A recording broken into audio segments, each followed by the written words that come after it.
साधारण पुरुष ये सहन नहीं कर सकता। जो अनुकूलता प्रतिकूलता जनित राग द्वेष हर्ष शोक सुख और दुख है, साधारण पुरुष इसी में पिसता रहता है। चक्की चल रही है तो दाने पिस रहे हैं। चलती चक्की देख के दियो कबीरा रोए, दो पाटन के बीच में साबित बचा न कोई। यही दो पाट हैं, अनुकूलता प्रतिकूलता, हर्ष शोक सुख दुख, जन्म मृत्यु, लाभ हानि, मान अपमान, जय पराजय। ये प्रायः सब इसी में पिसते हैं। चलती चक्की देख के दियो कमाल ठठाए, और रहे सहारे कील के तो बाल न बाका जाए। उसी चक्की में जो दाना कील के समीप पहुंच गया, चाहे जितना चक्की चले उस दाना का कुछ नहीं होने वाला। तो मामियो ये प्रपद्यन्ते माया में ताम तरंति दे। भगवान की जो शरण में हो गया वो साधारण पुरुष नहीं है, वो पुरुषर्षभ है, वो पुरुषों में श्रेष्ठ है, वो महान है जो सर्वतो भावेन प्रभु की शरण में हो जाता है। प्रभु की शरण में होना बहुत कठिन है, यद्यपि इससे ज्यादा सरल कुछ है ही नहीं, क्योंकि वो हमारे प्रीतम है। पर कठिनता यही है कि हमने बहुतों को अपना मान रखा है, बहुतों को अपना जीवन मान रखा है, प्रीतम मान रखा है। इसलिए परम प्रीतम प्रभु की शरण में होने में यही बाधा है, जो अन्य भाव अन्य संबंध अन्य विषय अन्य विचार अन्य भाव है। तो हे पुरुषर्षभ, अर्थात पुरुषों में श्रेष्ठ वही है जो भगवान की शरण होकर इस भव समुद्र से निकलना चाहता है, वही सह सकता है। भगवान का जो आश्रित है वो बड़े से बड़े कष्ट को सह सकता है, बड़े से बड़ी अनुकूलता में उसे हर्ष रूपी विकार नहीं होगा, और बड़ी से बड़ी प्रतिकूलता में उसे शोक रूपी विकार नहीं होगा। क्यों? क्योंकि वो प्रभु का विधान मानता है। अनुकूलता प्रतिकूलता में वो नहीं टिकता, वो अनुकूलता प्रतिकूलता के कारण पर पहुंचता है, और सबका परम कारण प्रभु है। वो जब देखता है कि मेरे प्रभु के द्वारा ये अनुकूल या प्रतिकूल विधान किया गया है, और प्रभु के द्वारा किया हुआ विधान परम मंगलमय परम आनंद प्रदान करने वाला होता है, वर्तमान में भले आपको कड़वा लगे, परिणाम उसका बड़ा अमृतमय होगा। इसलिए वो भक्त हर परिस्थिति को भगवतमय समझ करके सह जाता है। तभी जोई जोई प्यारो करे सोई मोहि भावे, ये स्थिति तभी आती है। सुख दुख में सम रहने वाले जिस बुद्धिमान मनुष्य को ये मात्रा स्पर्श व्यक्ति वस्तु स्थान घटना परिस्थिति विचलित नहीं करते, सुख दुख नहीं दे पाते, वो परम पद पर आरूढ़ होने के योग्य हो गया है। वो अमृतत्वाय, वो अमृत पद का अधिकारी हो गया है। बहुत ध्यान देने योग्य बात है। इसी अमृत पद के लिए हर संप्रदाय हर साधना पद्धतियों का वर्णन आचार्य महापुरुषों ने किया है। संप्रदायों की स्थापना और सिद्धांतों का वर्णन करके उस अमृत पद में स्थित होना, उस रस में डूबना, चाहे वो शांत भाव हो, चाहे वो दास्य भाव हो, या सख्य भाव हो, वात्सल्य भाव हो, या गोपी भाव हो, या सहचरी भाव हो, ये सब अमृत पद है। सम दुख सुखा धीरम, धीर मनुष्य सुख दुख में समान भाव रखता है। हमें धैर्य धारण ही करना पड़ेगा। जैसे कोई रोग हो गया है और हमें दवा मिल रही है जो बहुत कष्ट दे रही है, कड़वी है, पर यह है कि इसे पा लेने से रोग नष्ट हो जाएगा, तो हमें कड़वी लगती है। उसके पाने से कुछ हलचल भी होती है, परेशानी भी लगती है, पर वो दुखी नहीं होता।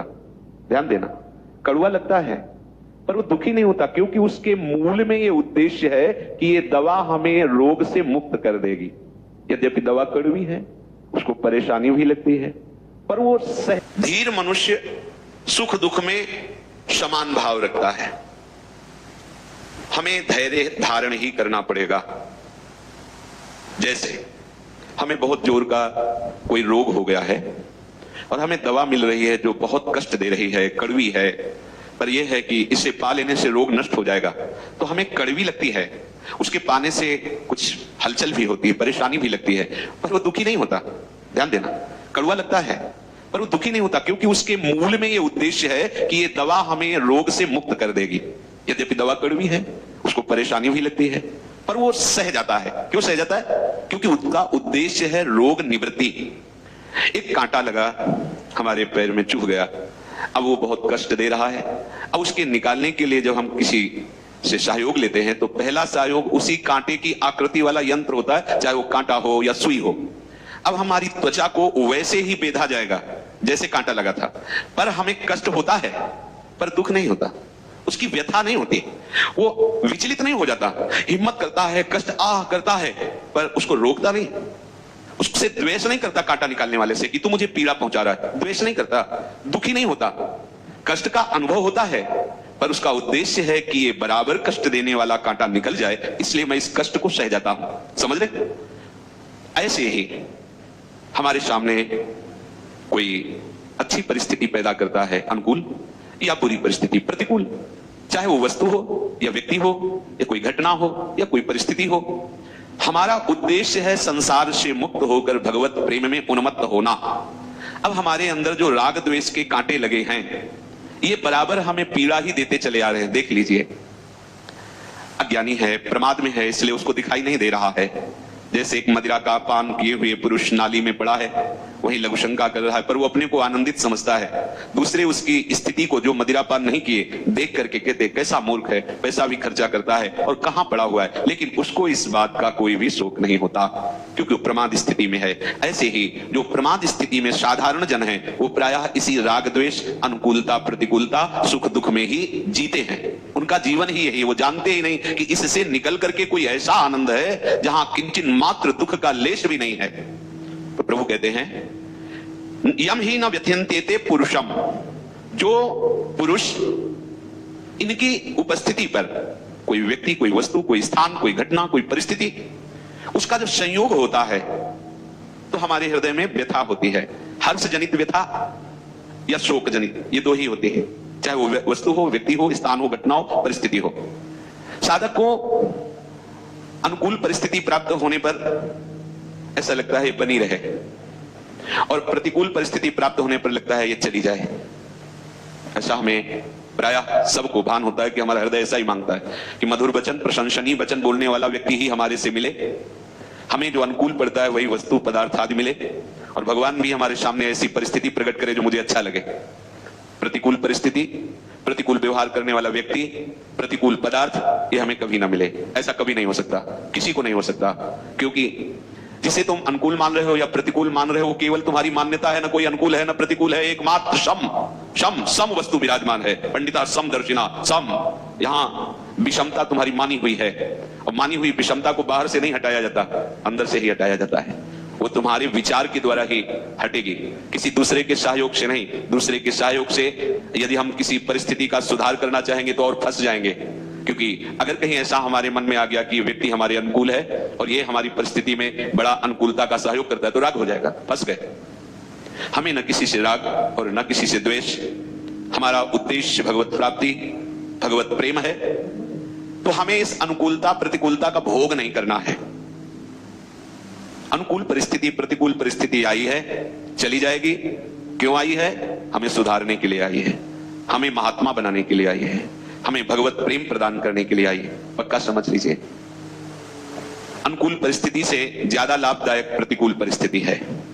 अनुकूल परिस्थिति में बहुत जोर का हमारे हृदय में द्रवण होता है, और द्रवित हृदय में बढ़िया छाप लगती है।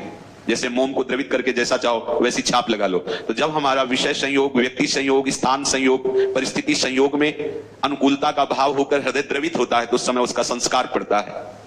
क्योंकि हम भगवत मार्ग के पथिक हैं, तो हमें इस संस्कार से बचना है। हमें किसी वस्तु, व्यक्ति, स्थान के प्राप्त होने पर अनुकूलता का भाव नहीं आरोपित करना है। हमें हर्षित नहीं होना है, हमें सुखी नहीं होना है, क्योंकि वस्तु, व्यक्ति, स्थान के द्वारा जो आपको सुख लग रहा है वो आपका माना हुआ है नहीं।